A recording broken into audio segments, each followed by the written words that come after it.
Right. So today we're traveling back in time, back to 2008. Oh, 2008. Yeah, 2008. Picture this. The financial system.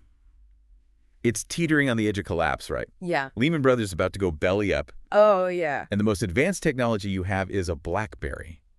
Suddenly, amidst all this chaos, this white paper pops up online Oh. titled Bitcoin, a peer-to-peer electronic cash system. Hmm.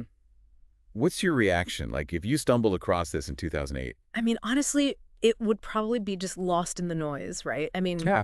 cryptocurrency wasn't even a word, let alone like something on anyone's radar. Right. Like, we're pre-smartphone era here. Yeah, absolutely. And then to add to all this intrigue, right, the author, this mysterious figure, Satoshi Nakamoto, Mm. like, still nobody knows who they are. It's a mystery. Yeah, it's a total mystery. It's like a digital age Dashiell Hammett novel or something. Yes. Adds this Yeah. this extra layer of intrigue to the whole thing. Important. So we got this white paper, and diving into it, it's packed with all these complex concepts. You know, digital signatures, proof of work, decentralized networks. Right. You know, I can imagine some people back then just like scratching their heads, what is this? Yeah, I mean, not exactly light reading, but that's where we come in, right? Yeah. We're going to try to decode this thing together. So let's start with the problem Bitcoin's trying to solve, right? Okay. The white paper says traditional electronic payment systems, they're inefficient, Yeah. right? And they rely too much on trust. Yeah. And what's interesting is how much it emphasizes the cost of mediation. Uh-huh. Every time you swipe your credit card or do an online purchase, there's always like a bank or a payment processor taking their cut. Yeah. It's all that overhead that makes small transactions impractical, like almost impossible. Yeah, I mean, I know I've definitely felt that frustration, like Yeah. those little transaction fees when you're buying like something small online. Exactly. And so Bitcoin, what's it do? It comes up with this radical solution. Get rid of the middleman. Just eliminate it. Ooh. Yeah. So instead of trust, right, trusting some central authority, it's this system based on cryptographic proof powered by a peer-to-peer network. Okay, so we're cutting out the banks, the credit card companies. Oh, go on. But how does this cryptographic proof thing work? Mm-hmm. It sounds like something out of like a spy movie. Well, imagine a Bitcoin is like a chain of digital signatures. Oh. Almost like a ledger, Yeah. where every transaction is recorded and linked to the previous one. Mm-hmm. Each new owner signs the coin by adding their digital signature to the chain. So that verifies their ownership. So it's like a trail of digital breadcrumbs. Yeah, I like that. But instead of crumbs, cryptography, right? Exactly. But wait a minute. How do you prevent someone from just copying the coin? Like spending it multiple times? That's it. The double spending problem, right? It's Yeah. like a huge hurdle for any digital currency. Just with like, physical cash. You can't spend the same $5 bill twice. No, you can't. But it seems like it would be pretty easy to just copy, like Oh, yeah. digital information. Totally. Like, how do you stop that? So traditionally, you have this trusted central authority, like a bank. Uh, They verify transactions and stop any duplicates. But that brings us right back to the beginning. Reliance on this central institution, which Bitcoin's trying to get rid of. right. So how does it solve that? How does Bitcoin stop this double spending without that central authority? Because I see here the paper mentions this timestamp server. Yeah, that's one of the early ideas. Imagine publishing the hash of a transaction in a newspaper. Oh, wow. It proves the transaction existed at a specific time, Right. but then the paper's like, well, using a newspaper isn't practical, for global digital currency. Yeah, good point. Yeah, Trying to fit all those transactions into the classifieds would be forget it. a nightmare. Yeah. So here's where the proof of work comes in. And this is where it gets really interesting. Okay. Think of it as a difficult puzzle that miners have to solve on the network. Okay, so instead of a newspaper, we've got these, like, miners solving puzzles. Yeah, to verify those transactions. Okay, I'm starting to see where this is going. So the first miner that solves the puzzle gets to add the next block of transactions to the blockchain, and they get a reward. Oh, so that's the incentive. Yeah. And because these puzzles, they're so computationally intensive, it takes a ton of time and energy to solve them. So it makes it super difficult for anyone to, tamper with that transaction history. So it's like the more computing power that goes into solving these puzzles, the more secure the system becomes. Yeah, like a self-enforcing security system. But how does this work in a decentralized network? with no one in charge. Right, because wouldn't it just be chaos with everyone trying to add blocks at the same time? That's where the brilliance of this Bitcoin protocol comes in. Okay. It sets up the rules for the network, how it functions. So all the nodes, they're broadcasting transactions, blocks, to each other, constantly communicating and verifying everything. Yeah.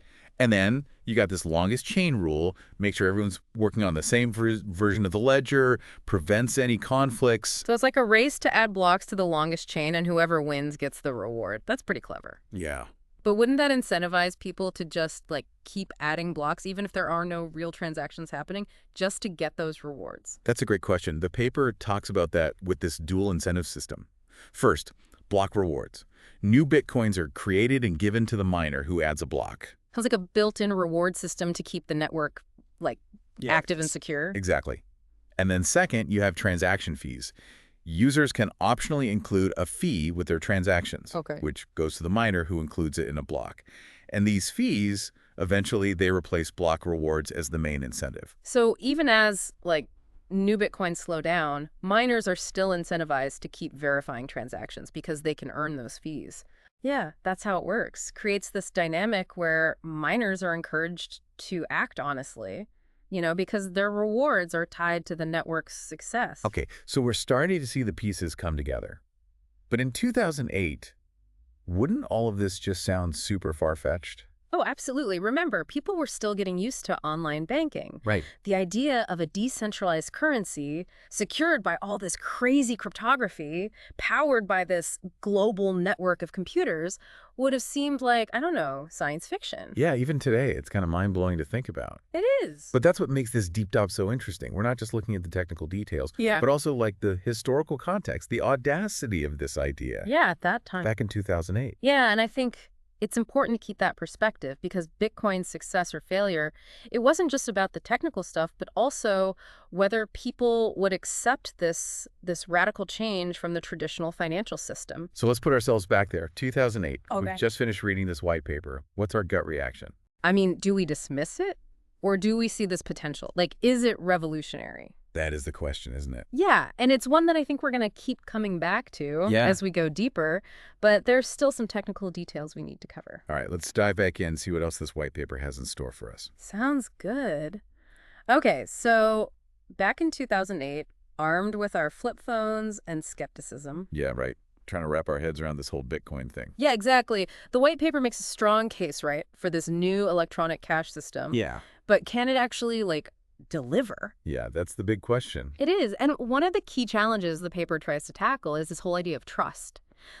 How can you make a system where transactions are, secure and reliable, but without relying on a central authority? Right, because we usually rely on banks and governments to be the middleman. Yeah. And to, prevent fraud and stuff. Exactly. But Bitcoin's goal is to just cut those guys out completely. Wow, that's bold. It is.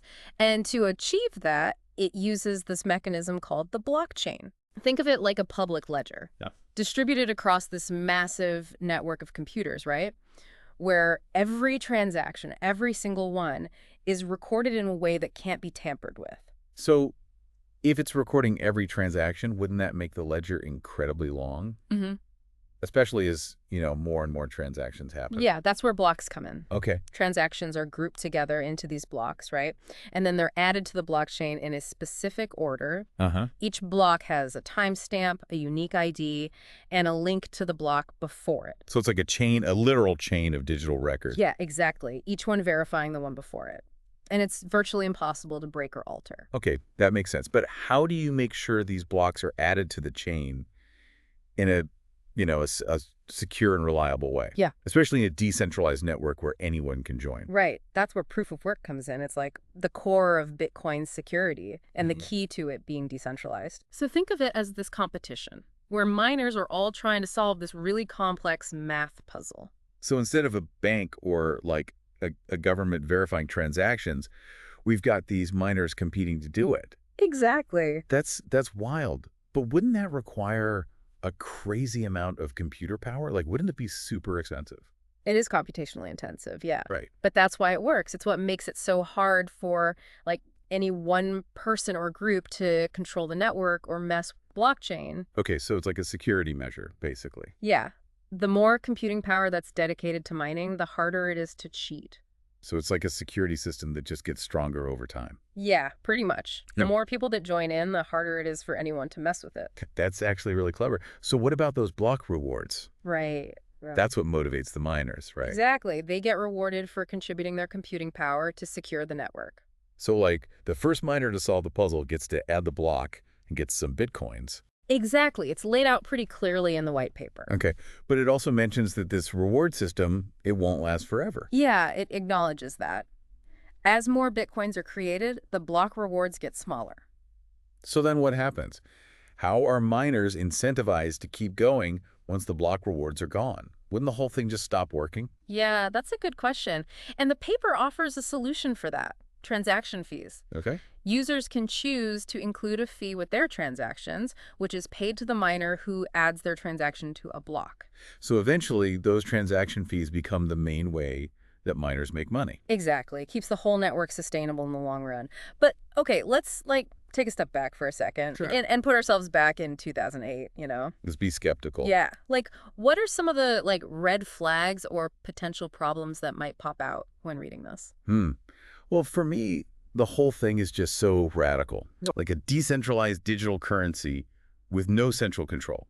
That's completely unheard of. There's no guarantee it'll work, let alone be adopted by, anyone. Yeah, good point. And remember, back then, trust in financial institutions was already really low. Yeah. So would people really be willing to just put their faith in this complex system created by some anonymous person? That's a really good point. Yeah, and the paper even mentions some of the challenges, like the risk of double spending attacks or the need for a strong network that can't be disrupted easily. So there's a lot that could go wrong. Yeah. Would you have been convinced by this white paper back then? Honestly, it's hard to say. It does paint a pretty compelling vision. A financial system that's more efficient, more transparent, more accessible. But the technical complexity and the fact that nothing like this had ever been done before would definitely make me hesitate. It's like you're being shown the blueprints for a flying car. Right. The idea is amazing, but can it actually, fly? Exactly. And I think that's the dilemma anyone reading this paper back then would have faced. It's a leap of faith, a bet on what the future might hold. Yeah, and I think it's important to keep that in mind as we continue. Definitely. We need to understand not just how it works, but also the context, the challenges. Exactly. The story of Bitcoin isn't just about technology, it's about, human behavior, trust, the evolution of our financial systems. Well said. All right, let's get back to the white paper. Yeah, let's see what else we can learn from this thing. So we've really gone deep on the core ideas behind Bitcoin, right? This system that wants to get rid of banks and traditional finance. Yeah, and we've been trying to imagine ourselves back in '08 reading this white paper. Yeah, totally. A time when no one trusted the financial system. Yeah, for good reason. Right. So let's say we're, kind of intrigued by Bitcoin, but we still have questions like, how does this whole network actually work in the real world? Yeah, it's one thing to have it on paper, but Yeah. how do you actually put it into practice? The paper talks about this network of nodes all working together. But how do you make sure everyone's following the rules? What stops someone from, cheating the system? That's where Bitcoin's incentive structure comes in. Remember those block rewards for solving those proof of work puzzles? Yeah, like a digital gold rush. Exactly. But it goes deeper than that. It makes sure nodes act honestly. Oh, interesting. Yeah. If a miner tries to cheat or mess things up, they could lose out on profits, right? Right, because it would devalue their own Bitcoins, too. Exactly. And the paper really goes into detail about how this prevents bad behavior. What if an attacker tries to create a fake chain Oh, wow. faster than the real one, basically trying to rewrite history? So the paper, anticipates these attacks. Yeah, it talks about how the chance of that attack working, it goes way down as more blocks are added to the real chain. Because the more computing power is going towards the real blockchain, the harder it is to, catch up and fake it. Exactly. It even uses this gambling idea called gambler's ruin. Oh, I've heard of that. Yeah, it basically shows that anyone trying to manipulate the blockchain, they're gonna lose. So Bitcoin security relies on having a lot of people involved. That's a big part of it. More people, more secure the network. Okay, that's pretty cool. But what about privacy? Something else people might worry about. The white paper says all Bitcoin transactions are public on the blockchain. for everyone to see. Yeah, it addresses that, explains that while you can see the details of a transaction, you don't actually know who's involved. So it's like everyone's making transactions, but they're wearing masks. I like that analogy. It's like stock exchanges. You can see the trades, but not who's buying or selling. So you have some anonymity, but it's not perfect. Right, and the paper suggests using a new key for every transaction to help with that. But it also admits complete anonymity. It's tough to achieve. Yeah, especially with those complex transactions. Uh, Combining lots of previous ones Right, because you can start to see patterns. and figure out who's who. Exactly. So more privacy than traditional finance, yeah. But it's important to know the limits. Okay, so we've looked at the tech behind Bitcoin, the security, the privacy stuff. But let's go back to that first question. It's 2008. We're reading this. What are the key takeaways that would help us decide whether to invest? I think the paper does a great job of showing both sides, the potential and the risks. Yeah. It paints this picture of a financial system that's better, more transparent, more accessible, no control from governments or banks. It's like a revolution in finance. Exactly. But remember, back then it was all just theory. No proof Bitcoin would actually work, or that people would use it, or if governments would even allow it. So it's a huge risk, a gamble. Totally. But huge potential reward, too. The white paper makes a good case, but in the end, you got to decide if you trust it. So knowing everything we know now about Bitcoin, would we have taken that risk in 2008? That's a tough one. Each person would have to decide for themselves. We can admire the ideas, the history, but we can't go back in time. It really makes you think. We started with so many questions, and now we have even more. And that's what I love about exploring these groundbreaking ideas. It changes how you think about things, makes you see possibilities. Yeah, it makes you wonder what the future holds. Exactly. Well, thanks for joining us on this deep dive into the Bitcoin white paper. Yeah, we had a blast going back in time with you all. It's been a journey, exploring the origins of Bitcoin and the mind that created it. A story of, pure innovation, shaking things up, Yeah. and the power of ideas. And as we've seen, the story's still going. Who knows what the future holds for Bitcoin? But it's definitely changed the world of finance and technology. For sure. Until next time, keep exploring, keep asking questions, keep diving deep. We'll see you next time.